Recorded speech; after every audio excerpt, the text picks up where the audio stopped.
visitors, new ones and old ones alike. Glad to have y'all here as we continue to talk about Suwannee County's history. Again, my name is Eric Musgrove, and I'm the county historian among other things. So this month we're going to be looking at the late Territorial period and also early statehood history of Suwannee County. Last month we talked about the Second Seminole War, a lot of turmoil, a lot of upheaval here in the area. Even though Suwannee County did not exist as its own county, we were part of Columbia County basically for that time. We had a lot of upheaval, a lot of death, destruction, those kinds of things. So as the war came to an end, people started moving back. So that's kind of where we're picking up where we left off last month. So this is a map. The closest one I had to 1842 is from 1839. It shows us as a part of Columbia County. And you can see the major locations being Mineral Spring, which is Suwannee Springs today, and Lancaster, which is Lake City today. You can see a few roads that are in the southern part of the county, including one that crosses at Charles Ferry, at Charles Springs, and going down towards what's now Gainesville area, Newtonsville, over the Natural Bridge where the Santa Fe goes underground for a few miles. That's where that one is. And then the other one going through Lancaster, which was the county seat of Columbia County as it is today, even though it's called Lake City, going across to St. Augustine and Jacksonville. So those were kind of still the main routes of travel. There's also the road more so in Columbia County than Suwannee County, but going from Jasper, Mecotown up to in the north, down through Lancaster and further to the south. So again, those are some of the major crossings at this point. Still not a lot of people here. Again, the Seminole War, Second Seminole War kind of made a lot of people leave. Some of them died, but then they started to come back. So much so that by 1842, we have a town or a community called Columbus. It had been chartered before 1842. I'm not sure exactly when, but on February 17th, 1842, as the Second Seminole War is winding down, they are granted a federal post office. Columbus is where the Suwannee River State Park is today, at the confluence of the Suwannee and the Withlacoochee rivers. So if you know where the state park is, you know where the community of Columbus was. It was a happening place. A lot of people moved there. By 1843, there is somebody writing into the St. Augustine newspaper, and they say the town had 2 large stores, had others under construction, had mercantile establishments that bought cotton from surrounding counties, so much so actually that there were over 3,000 bales of cotton that were shipped just in the fall of 1843, excuse me. And there was there were towering piles, as they called it, of cotton still waiting for shipment. So a lot of cotton was flowing through, not just from what's now Suwannee County, but also Madison and Hamilton counties. Also, we had Platt's Ferry there, which you can see actually part of that ferry landing even today at the state park. There's you basically walk over. There's a walkway that goes over, and you can see where it sloped down to the river. That was the Platt's Ferry, at the time Platt's Ferry. And it can go either to the Hamilton County side or over to the Madison County side. So it kind of served dual purpose. Very handy there. Not only that, this gentleman who was writing to the newspaper said at this point in 1843, there were over 500 people living in this area, in Columbus and around Columbus. So it was a very happening town, happening community at this point. Not only did it have that ferry, but it had the Stagecoach Road. I grew up calling it Stagecoach Road. It's now County Road 132. But the Stagecoach Road went through Columbus and up on the north side of the county, heading towards Suwannee Springs and further beyond that. So it's a very happening place. So that's a picture, I think, taken in 1929. Yeah, 1929. You can see the Withlacoochee and then the Suwannee over to the right. So black and white. That's how it was. But there's basically an overlook now. You can actually stand about in that same spot and see that. So it's very interesting to see 100 years difference. That part looks the same. Still lots of trees and whatnot. Columbus, again, a community established prior to 1842, got a post office in 1842. It actually was incorporated in 1844. Here's a copy of the Territorial at this point act that incorporated the town of Columbus, March 14th, 1844. This is 1 year before Florida becomes a state. And this incorporation including 640 acres, which was 1 square mile. That was kind of standard when they would incorporate a town. 640 acres on the south side of the Suwannee where the Willacoochee flows to the Suwannee. So basically where, again, the state park is, or the Suwannee County side of the state park is today. You will note down here the government of it. The government of the said town shall be vested in an intendant and 5 councilmen. So an intendant instead of a mayor. I thought that was kind of interesting. You don't see that often. But I guess they didn't want to call him mayor. Let's call him an intendant. So basically, it was set up as a town. That became the town council. It had all the laws that a town would have, be able to tax and things like that, provide for it. So that was the town of Columbus. A couple years before, and probably part of the reason that people were starting to move here is in 1839, there had been a proposal to clear out obstructions in the Suwannee River all the way up to that point. They wanted to get steamboats and other things upriver, and so they wanted to dig a 9-foot channel all the way up to this area. And that might have spurred people to move here because they realized, hey, if they're going to make it where steamboats can get here, that's going to be more commerce. Let's move there and make some money. And so they did that, but it took a few years for it actually to happen because of the Second Seminole War, because of funding issues. It apparently had been done by 1845, which is when we see the first steamboat coming up the Suwannee River with a normal route anyway. The ship's name was the Orpheus, weekly mail between Cedar Key and Columbus. So not only does it have mail service there, but there's a steamboat coming all the way up the river to Columbus to be able to provide mail every week. Hey, that was pretty good back then. Weekly mail service. And now we complain if something takes a day to get here. Amazon or whatever. It's taking a day. They were good to get it within a week's time. And actually it was a 2-week turnaround by the time it took back anyway. So several weeks to get mail normally, but they would run a weekly run.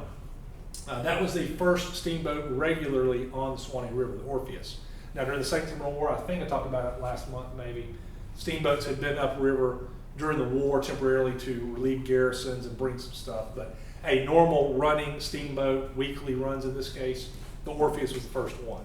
She didn't last too long. 1847, she wrecked on the Suwannee River. I don't know exactly where, but there was an auction held to dispose of her remains. So only lasted a couple years. But while she was around, she was providing service to the community. Kind of moving forward in our history, just to talk about Columbus. Columbus was still a very important community and an important location during the Civil War 15 years later because it had a railroad, which in the background you can see the covered wooden railroad bridge that was there at the time.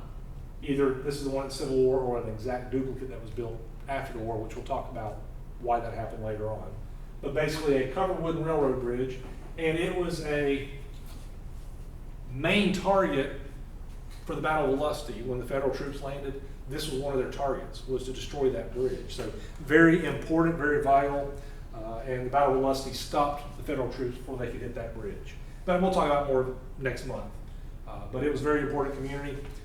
This picture was made in the 1870s or 1880s. You can see flowing downriver the logs. This was in our heyday of logging industry, 1870s, 1880s, 1890s. They would just float the logs down to where a sawmill was. Why take them overland? Why put them on the railroad? Just drop them in the river and let the current take them. A lot cheaper. So you can see a lot of logs in the river at this point. Unfortunately, by 1873, things had changed. Columbus dried up. A lot of that reason was due to a gentleman that we'll talk about probably the next couple months, named George Drew, later became governor of Florida. He built up a community on the north side, on the Madison County side, named it Ellaville, and pretty much everybody moved over there. So Columbus switched over to the north side of the river. Also in 1873, there was a financial panic, and so a lot of people lost their property, lost their livelihoods, and that kind of helped knock it down too. By the early 1900s, there was a brief resurgence as the post office came back to our side of the river, but it didn't last too long. A few things were built like Camp Suwannee and whatnot, but it just did not last. The last post office, I think, closed in 1942, and after that it kind of just died off. The Columbus area was basically bought out as a state park, one of our first state parks in Florida in the 1930s, I believe. And you see today what's left, part of the old cemetery, some of the old relics from some of the businesses, the ferry crossing, those kinds of things. That's all that's left of it. But that was kind of a jumping ahead in time for you, just to learn a little bit about the town of Columbus.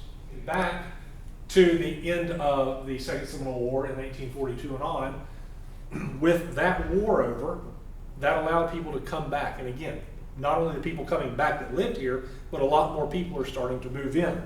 Additional ferries were created to allow more roads, more pathways to be built. One of them was approved on February 22nd, 1843, to a gentleman named James Bryan.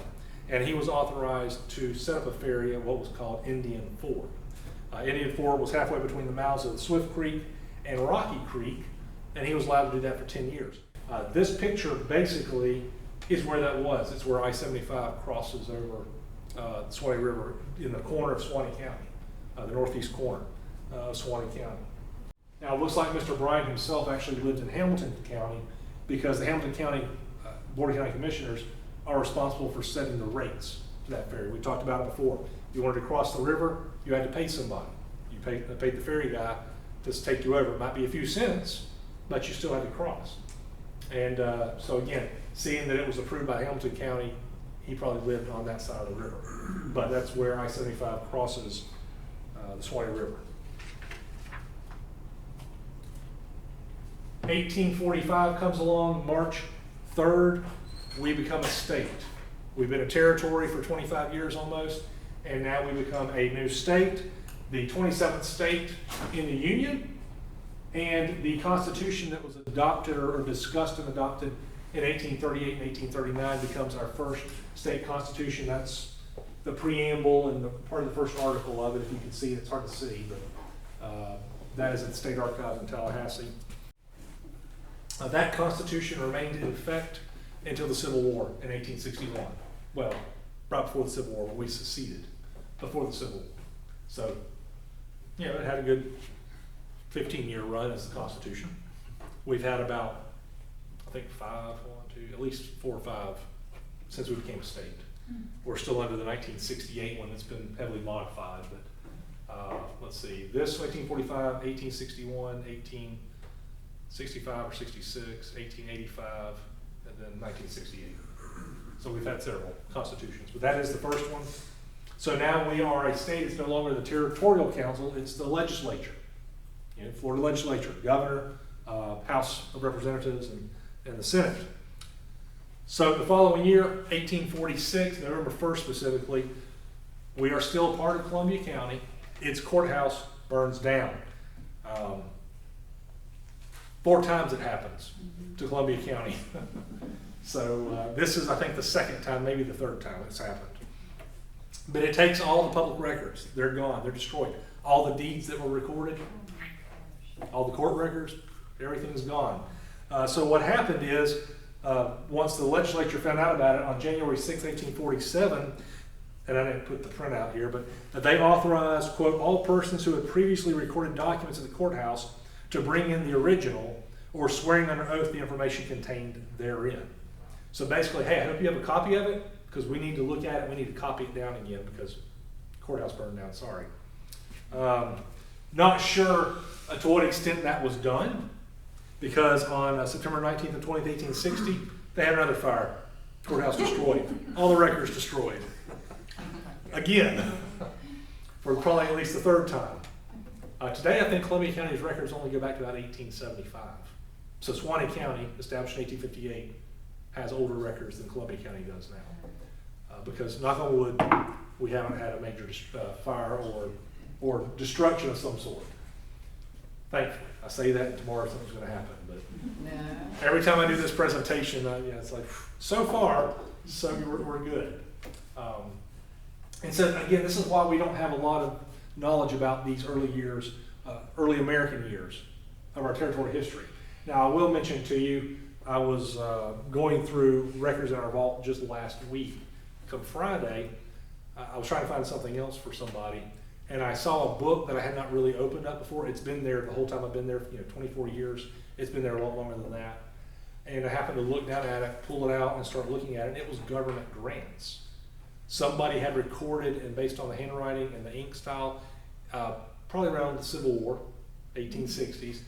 They had recorded from various sources federal land grants and state land grants. So I'm starting to inventory that.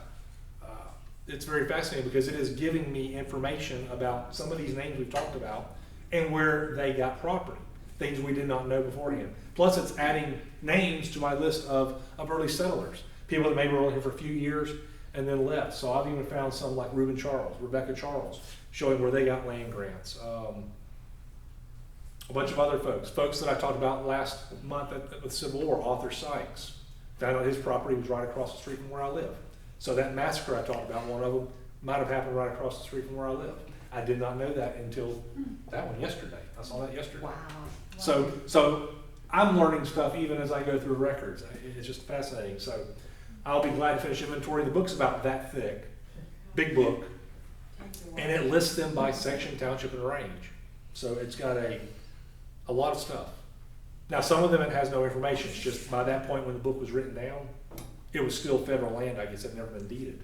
But for a lot of other ones, it's showing me community locations, community people that live there. Very, very fascinating. So you never know what you're going to find.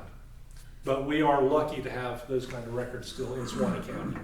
And again, somebody meticulously wrote them down from whatever sources, I don't know, but they wrote them down. So I'm thankful for whoever that person was. So, all right, so Columbia County lost their courthouse again.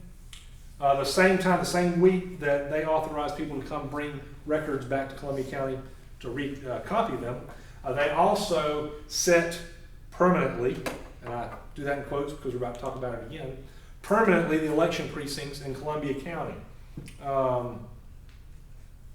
Several of them were in what's now Suwannee County. Let's see, Lower Mineral Springs, which is Suwannee Springs, Columbus, the house of Moses Edwards, which was described as being near New Troy.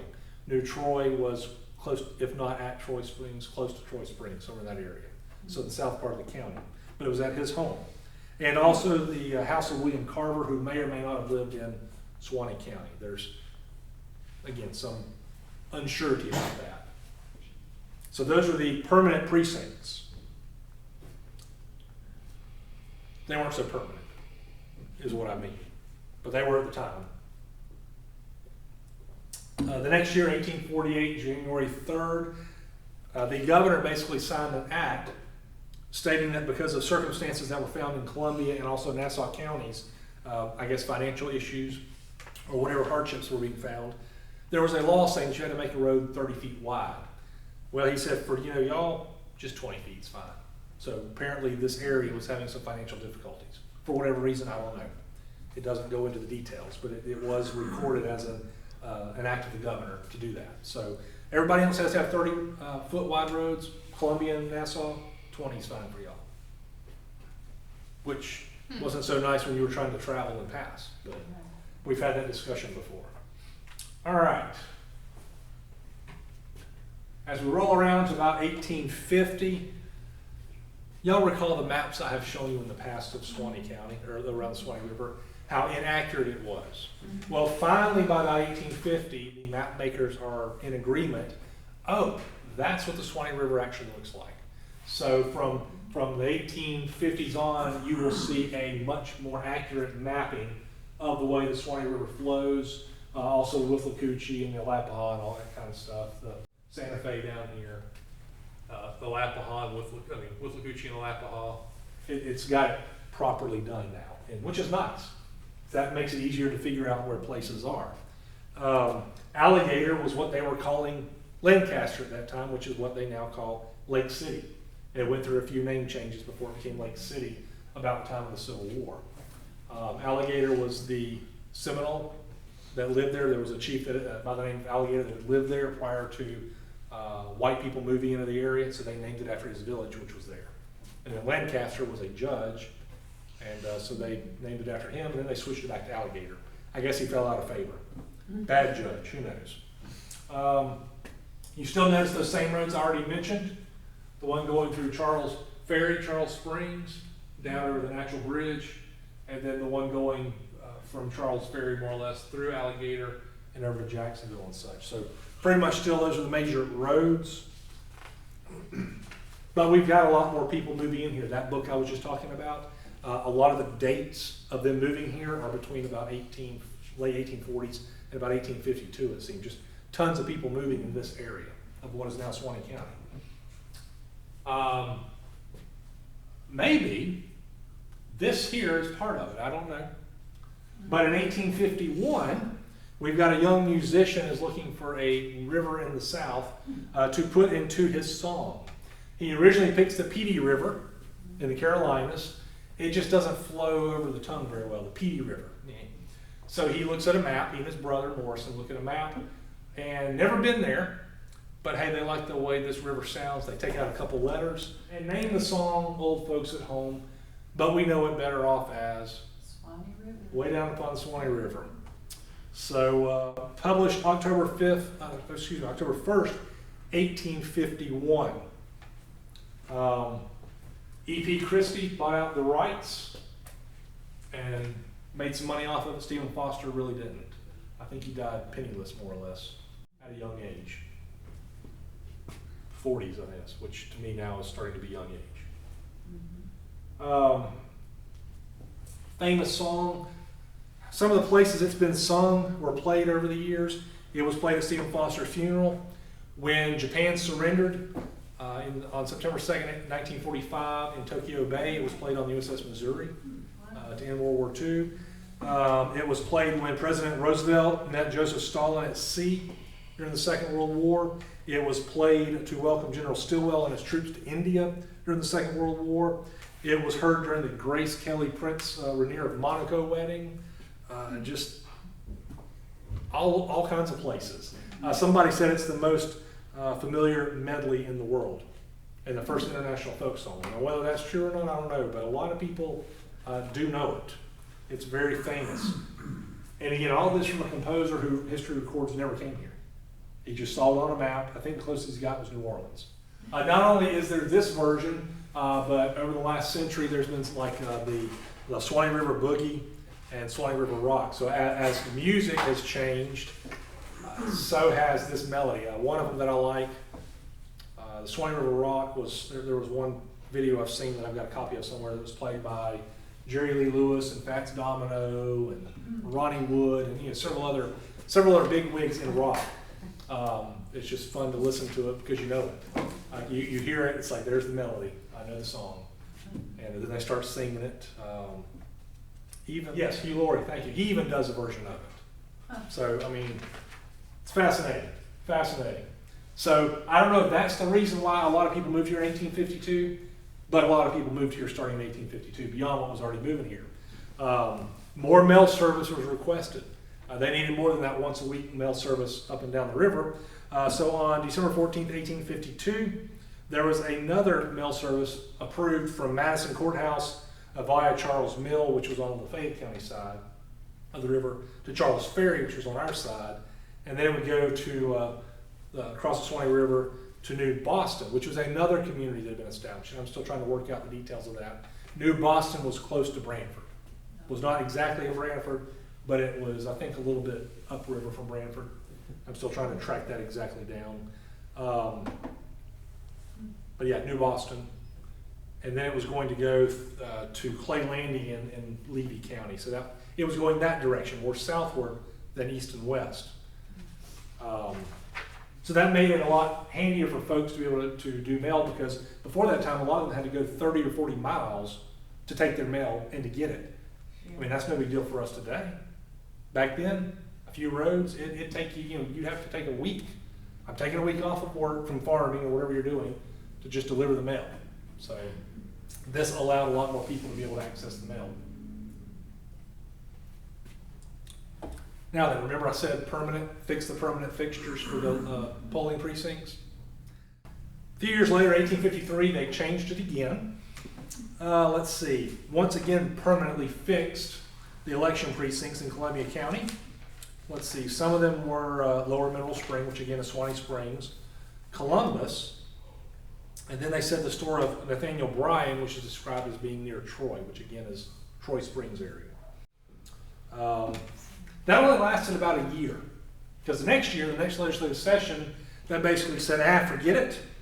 we're going to let the county decide where the election precincts are. We're going to stop trying to set it at the state level, and the county can decide. So that worked out. So that's kind of how it's been ever since. The county selects where the sites are.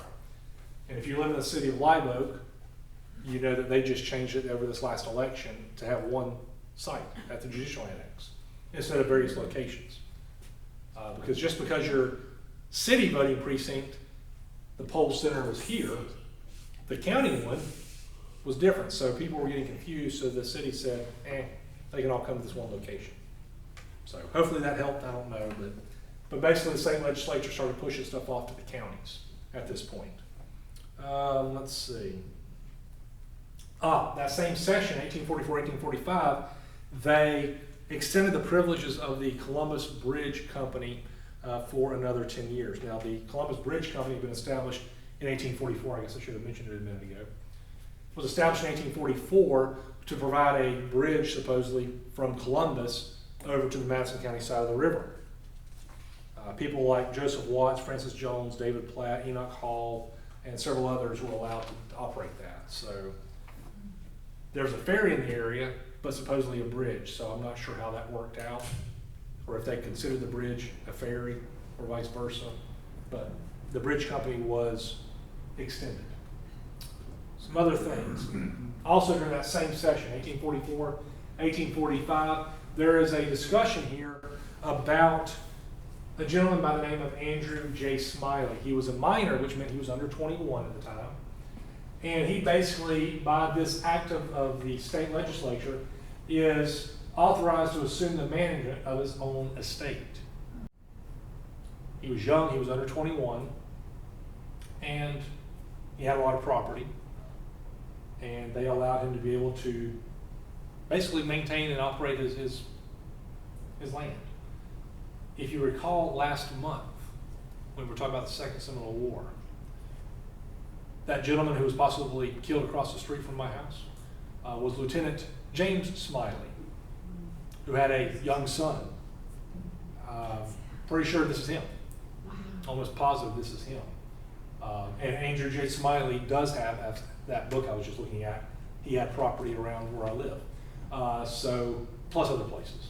So it looks like this was the young son that was with his grandfather, Arthur Sykes, when his dad was killed out in the woods right close to them. He survived and was still under 21 in 1855, but he was allowed to operate those properties as his own. So interesting little thing again as it ties into history, and I'll mention him again next month. So we're not done talking about Andrew J. Smiley. It's very interesting. So as all these people are moving in to this area, there is a big push to create a new county. In 1855, the Florida legislature heavily discussed it, in fact, of breaking off the western portion, i.e. us, to make its own county. Going through the state records that still exist, there was a lot of discussion. There was a discussion, let's create Suwannee County and a place called Taylor County at the same time. Well, on December 11, 1955, they discussed it. It was approved by the Senate, or it was discussed in the Senate after it was approved by the House. There were a couple of readings. The first time it passed 10-6. A third vote was held on December 12th, and it was 8 in favor, 9 opposed. So just barely did not pass. The folks around here on this side of the river basically wanted to pass. The folks on the western side didn't want it, based on the names. So basically the proposal in 1855 to create Suwannee and Taylor counties failed. Barely failed. Taylor County would be established the next year at the same time that Lafayette County was established. So those became counties in 1856. We had to wait a few more years. Same year though, even though we did not become a new county in 1856, Florida legislature approved another mail route. That one went through the house of George McClellan, who lived here at Little River, PO, which is basically just south of Wellwood today. He was an early settler. We talked about him last month. Second Seminole War, he was a captain. in the Second Seminole War, et cetera, et cetera. One of the last massacres was close to his home, but that's where it went through. And then it went to Shoaltown on the Suwannee River, which was somewhere probably down here on the Suwannee River. The distance of about 30 miles, because it would go through the homes of Samuel Barber and William Johnson. So about 30 miles, which makes about sense if it was somewhere down here. Probably where there's some shoals in the Suwannee River, obviously. Also, that same legislature, that same year, 1856, William H. Watson was authorized to operate ferries at Columbus, both to the Hamilton and the Madison County sides of the river. So that bridge company, seems like maybe it was the bridge, if there was ever one built, was abandoned and went back to operating ferries. So we just don't know. Again, that's some of that history we don't know because we're still a part of Columbia at this point. If we'd been our own county, maybe we'd have it, but we don't. Finally, December 21st, 1858, the Florida legislature and the governor authorizes a new county to be formed. Not only because more people moving here, but as I heard it from somebody, or read it in some of the old documents from some of the settlers, apparently we were a little bit more civilized than the folks on the east side. Anyway, we were established, not only us, but a county called New River County was established. Anybody know where that is? Doesn't exist today. Well, add that name. When the Civil War started, there was an officer who was killed, I believe in Pensacola, the first Confederate officer from Florida killed in the war. His name was Bradford. So they renamed New River County in honor of him. So Bradford County was originally New River County, established 1858 with us. When Suwannee was established as a county in 1858, we had about 200 families living here. So 200 families. Not a lot of people, but you know, more than we had 10 and 20 years before. I think 20 years before we had, what, 23 families? So we had grown a lot in 20 years. The elections were actually held in April of 1859, and at that it was elected a judge of probate, who was also the county judge at the time, the clerk of the circuit court, the sheriff, the county coroner, county surveyor, assessor and collector of taxes, and 4 county commissioners. So it's interesting that there was actually a county coroner. Not something we have today in Florida anyway. The other interesting thing is a county surveyor. Something we don't have today, but back then a lot of the territory was still owned by either the federal government or the state government. It was wilderness. They needed somebody to survey the property as it was sold off to all these newcomers coming in. So a county surveyor. Interesting. And only 4 county commissioners, which was the way for a while, but that means there's a very good chance of a tie. Now we have 5, so there's never going to be a tie.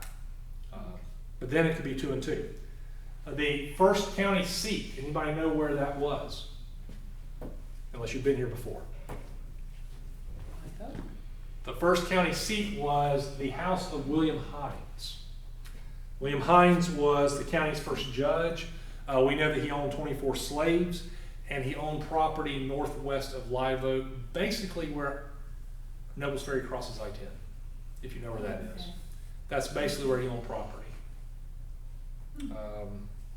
Yeah, and that was going to be the first county seat until more permanent location could be determined. So we are now Suwannee County. This is the first map I have showing Suwannee as its own county.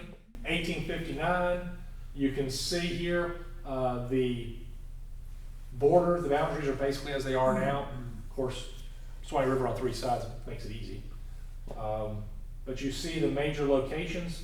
You see Columbus up in the top left, that circle. You see a railroad that is being put through, we'll talk more about, I don't know if today or next month.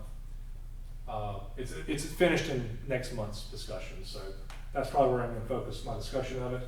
But you see a railroad east-west running more or less going through Columbus and over the Little River. You then still see Charles Ferry, although Reuben and Rebecca Charles are dead by this point, have been killed by this point, let me rephrase that. but their family still operates the ferry.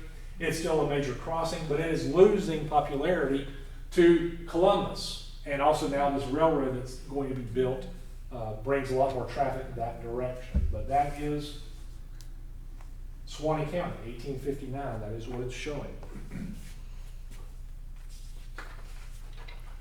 Well, the House of William Hines is only the county seat maybe a year, because the county then determines we want a new place.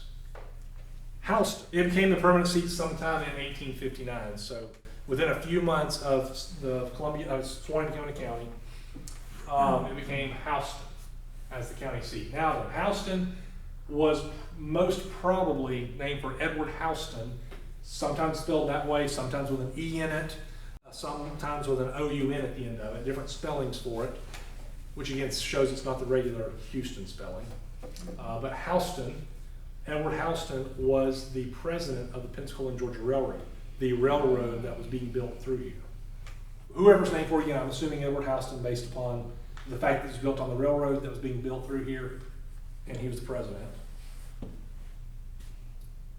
Was established by 1859. Our first records are being dated from Houston.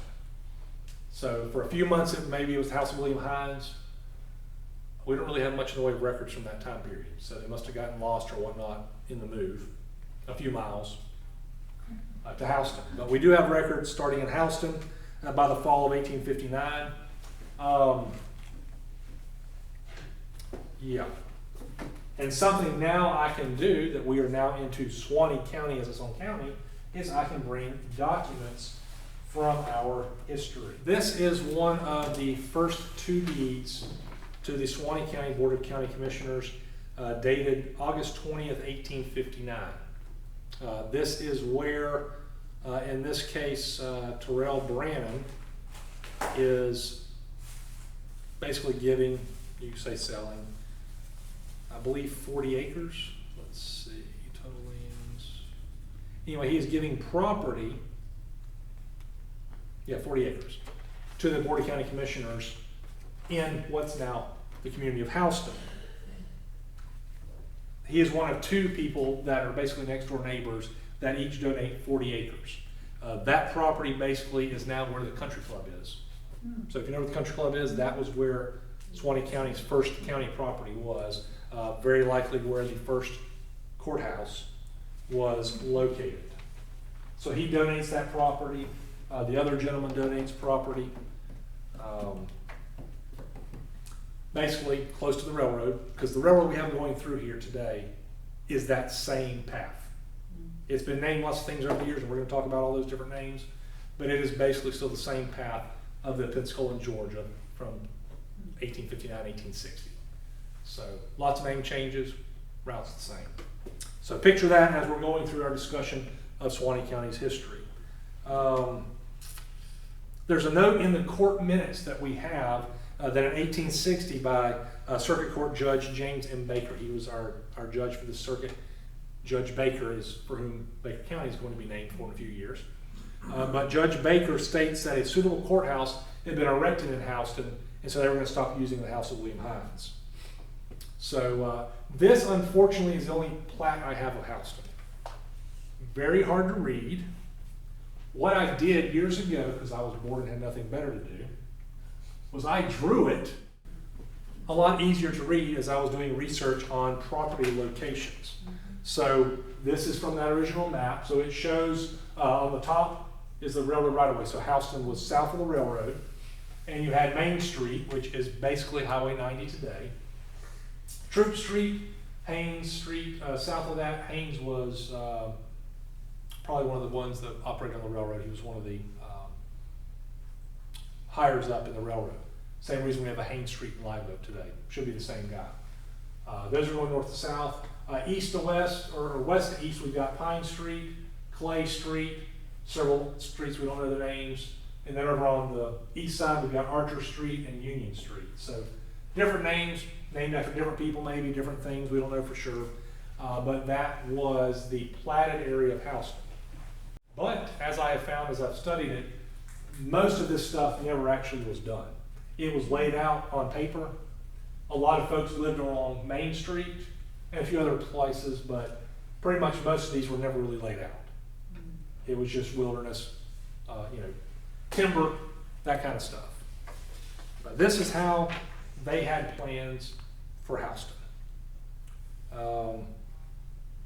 That's a copy of the other guy, Thomas Hurst, not the one I brought here, but Thomas Hurst. That's part of the other deed to the county for 40 acres. And like I said, from this point on, I should be able to, weather permitting, bring documents pertaining to our discussion, which is kind of fun to look at. Again, we're very fortunate to not have a major disaster. Plus, I'm the records manager and the historian, so I try not to destroy historic records. The clerk's office is authorized by the state to destroy records once they've met their retention, and we do for a lot of records. But as a historian at heart, I try to keep stuff. Not always, but I try to definitely keep the old stuff. It's very interesting, helps catalog our history, gives us all kinds of information that we would not otherwise have. So this kind of stuff I do keep, and I've got bunches of folders of old documents encased in protective Mylar and put in acid-free folders to try to preserve that history for future generations. So as Suwannee becomes its own county, we have our own courthouse now, our own clerk, and as it is today, if you wanted a deed, you would come and record it. Our first recorded deed that we have, October of 1859, if I remember, October 24th, 1859. This is an image of that original deed, and it's not for land. It's the deed of property from Margaret Demere and John Demere to a man named Elisha Green. It is for a Negro man slave by the name of Adam. So our first recorded deed is for a slave. That is a part of our history, as I've told you before, good, bad, and ugly. I talk about it. We are fortunate, maybe that's not the right word to use, but we are fortunate that because we have not had a major disaster, we have pre-Civil War records. Most counties in Florida, whether they're before or after, established before or after Civil War, don't have them. They were destroyed. So we are lucky to have some records pre-Civil War, and this is one of them again, our first recorded deed of Suwannee County.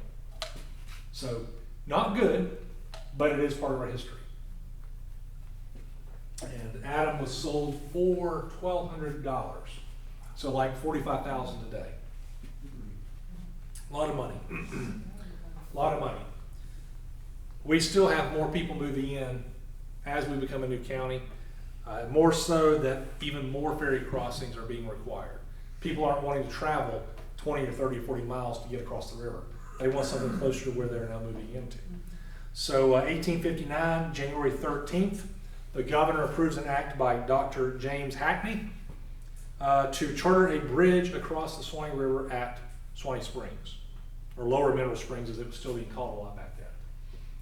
Remember, Suwannee Springs already had other things going on there over the years, Second Seminole War and whatnot. So there were already a group of folks living there. And so Dr. Hackney wants to build this bridge, and he is given a term of 20 years to use it if he builds it within 6 months, which it seems like he did, because in September of 1859, he sells the bridge. He and his brother actually sell it to Joseph R. Haddock of Hamilton County, but he also had property here. So that bridge apparently was built pre-Civil War. It's probably just something wood, allow horses and buggies to go over. Nothing much to it probably, but it looks like it was built because it was sold to Joseph Haddock. The next day, Haddock chartered that bridge because no longer was it in the Hackney family, it was now in the Haddock family. So he chartered that bridge. Also, another one was built, a ferry, not a bridge, down at Troy. John McClama, I had to find the name. John McClama was authorized to build a ferry at Troy. Troy being, at the time, the county seat of Lafayette County, which had just been created a couple years before. They wanted a quick way to get over there. They don't have to go across to Madison County and then go south. They just wanted to go right across the river. So John McClama got that one built somewhere around Troy Springs. And we also had other things going on. Also in 1859, now that we were we were a new county, the courts were organized as the 5th Judicial Circuit. So the 5th Judicial Circuit, it was also popularly called the Suwannee Circuit, because most of them attached somehow to the Suwannee River. It had Alachua, Levy, Lafayette, Suwannee, Columbia, New River, which is now Bradford, and Nassau County. So most of this area was part of the 5th Circuit, or the Suwannee Circuit. And according to that same act, circuit court was going to be held in Suwannee County on the first Monday, and after the fourth Monday in April and October. So a few times a year handled all the circuit court stuff. Man, things are different today. Circuit court every week, county court every week. A lot of difference. A lot of difference. This is a judgment from just before Suwannee became a county, but it was given to our records. And it is a lawsuit against Andrew McClellan for the amount of $61.26. My boss, Clerk Barry Baker, is a descendant of this guy. And I have joked with him in years past that if Andrew McClellan did not pay that judgment, and if it was compounded monthly, 5% interest, today the family would owe about $220,000. I think it was paid, so he's good, but it's just fun, the stuff you can find. Very interesting stuff. The oldest stuff I have, documentation-wise, at the clerk's office is actually from 1845. I've got some, or 1848, excuse me. Basically some court judgments that were sent down. It's called the Florida Reports. Basically, it's reporting, here's what the judges decided in this term of court, Supreme Court mainly. And I've got one from 1848. So it's amazing to have those kinds of records. That's 3 years after Florida became a state, and I've got documentation from it. Now that Suwannee is its own county, there are more settlers moving in. Not only do they want more mail routes, but they want more post offices. So the first Suwannee County post office is established in Houston, December 22nd, 1859. So a year and a day after we become a county, they say, all right, Suwannee needs a new post office at the county, basically at the county seat. Because before that time, the county seat didn't even have one. You'd have to go somewhere else. But it was established and run by a guy named Craven Lassiter, who I've looked up a little bit and whatnot. He did several other things besides being postmaster. But it was established. Now, we had other post offices while we were part of Columbia County. Places like Columbus, Little River, New Boston, Spring Grove, which was just north of Live Oak, and probably at Dawson. A place called Dawson, which was at the home of Washington L. Irvin, which he lived down Louisville, New Boston area. And we'll talk more about him in a couple months. Got a picture of a railroad because in 1859, that same day, December 22nd, the Florida legislature authorizes the incorporation of something that's called the Lake City and Suwannee Railroad Company. Not that big one that's already being built through, but the Lake City and Suwannee Railroad Company. I've got a bunch of names on here. You probably would not recognize any of them, but I'll mention a couple of them because they live here in Suwannee County. Noble A. Hull, whose house still exists on 49. The Hull Hawkins House, it's called, part of the Brownwood Preserve. If you go down 49 a few miles, it's on the right-hand side. That was built in the 1850s by the Hull family. Noble Hull lived there at one point. He also was briefly lieutenant governor of Florida after the Civil War. But he is one of the commissioners for it. Also a guy by the name of Calvin Peacock, who lived down in the Louisville area in a place that became called Peacock Springs. So these were two of the folks. William B. Ross was another one who lived in this area. So lots of people. This railroad was authorized to build from Lake City to New Boston, which again was around Branford, before Branford existed. Capital stock of $200,000. And they said you got 3 years to build it. Well, it wasn't done. Probably because of the Civil War, that little spat called the Civil War. Not the first time or the last time that a railroad would not be built in Suwannee County because of whatever. The first census, federal census that we have in Suwannee County is in 1860.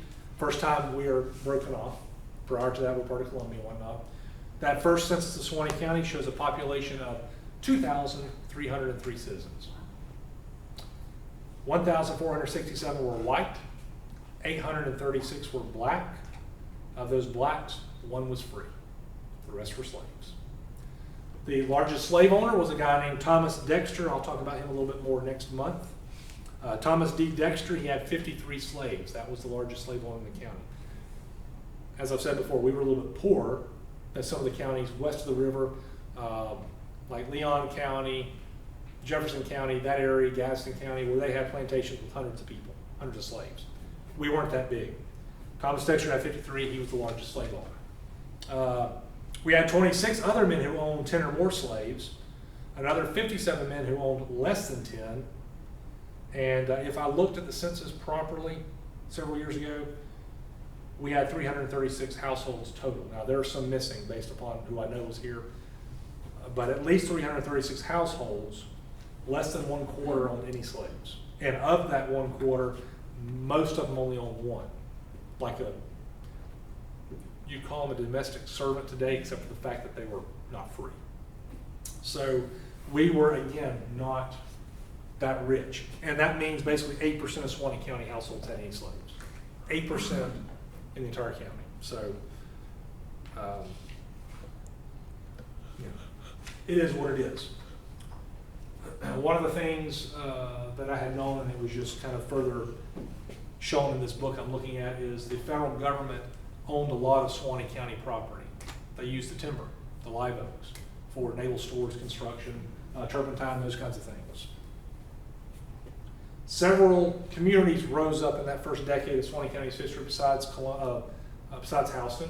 One of them went across a particularly large live oak tree. There was that railroad, that Pensacola, Georgia, being built east to west, and in a certain location, kind of towards the center of the county, there was a huge live oak tree, not this one, just representative in case you don't know what a live oak tree looks like, but a live oak tree by a pond, and settlers would stop there to water their horses, to have a picnic, whatnot. The railroad workers were building, and eventually they'd say, hey, where do you want to go to lunch? Let's go eat at the live oak.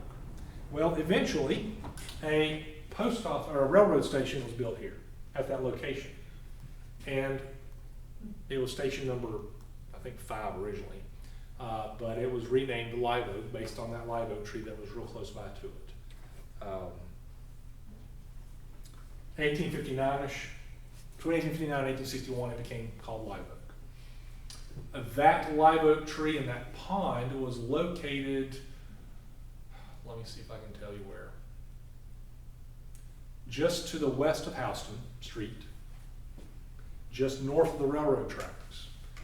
There is a retention pond, behind basically where Precision Auto is, and behind where, was it Sandy's and that pizza place that was used to be RL's Steakhouse. Behind that, there is a retention pond. That is where that pond was, and that tree was right there by it. Downtown Live Oak, when it was first established, that first railroad depot was south side of the tracks, east side of Houston Street, across from Precision Auto, where there's like the Enterprise rental place. And used to be, yeah. Recently closed up, I guess. That's where that first railroad depot was. But that was downtown Live Oak. That tree was right at that area. Supposedly William H. Rousseau, who was our first state senator, he was an early Pine Grove settler, supposedly set up the first Masonic Lodge in Suwannee County.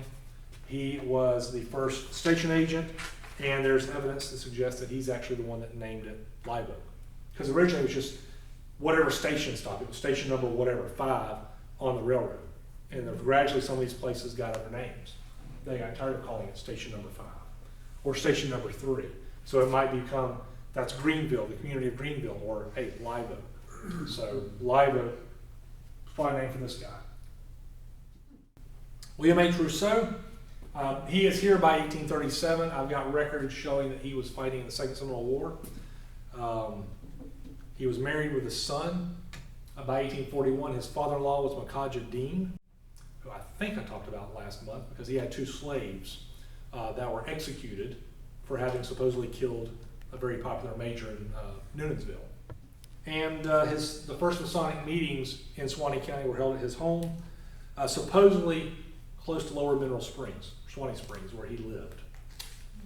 In 1957, his youngest daughter, who was still alive, 1957, a long time. And we're talking about 100 years later. His youngest daughter remembered hearing her mother tell about the loft of their barn being used for those Masonic Lodge meetings. Interesting stuff, 100 years later. But again, he was our first state senator. We had our lodge, that Live Oak Lodge was called the Mackey Lodge at one point, but then it was changed to the Rousseau Lodge in his honor. It was eventually shut down and renamed. Anyway, lots of different stuff with that. But the Rousseau Lodge, it was named in his honor. Some other things he did, 1864, 1866, he was our state senator, but his health began to fail. And as a lot of people did, they moved further south. Let's go to even warmer climates, tropical climates, and he moved his family down to the Clearwater area. Unfortunately, it really didn't help him. He died on January 24th, 1870, and he is buried in the Rousseau Cemetery in Clearwater. But he was here first for 25 years prior to that, 30 years prior to it, and doing a lot of things. And he owned a lot of property. I found his name listed a lot in that book as I've been going through it. Now this next event, we're not sure when it happened. Could have been prior to the Civil War, could have been during the Civil War, or just after the Civil War. It's hard to know for sure. I'm throwing it in now because that's the earliest point it could happen. A slave or former slave, depending on what era it happened, was, I guess, for a hobby, we could say. He liked to dive into Little River Springs. He lived somewhere near that area, and he would like to go into the springs. Well, according to the story, the legend, however you want to call it, the first time he did it was not for a hobby, but because he was about to be lynched. And so he jumped into Little River Springs to save himself. And he probably actually would have drowned, but instead he got into the caves and found an air pocket. So he was able to stay in there until everybody assumed he had drowned, and they left. Well, he got back out, I guess became a little minor celebrity because he had survived. And so basically what he would do is he would basically have people pay him or watch him as he would go dive in Little River Springs, go into the caves, and come back out. No scuba gear. I mean, we lose people every year, I think, there. Divers, experienced people. He was doing those without scuba gear, without snorkel, without anything. Just hold my breath, go in, pop back out. And he did it for years. He is the first known person in the United States, and even perhaps the entire Western Hemisphere, to actually do what's called cave diving. Again, first time to save his own skin, but then he did it for fun and probably money. So, don't know exactly when it happened, but his name was Abe Davis.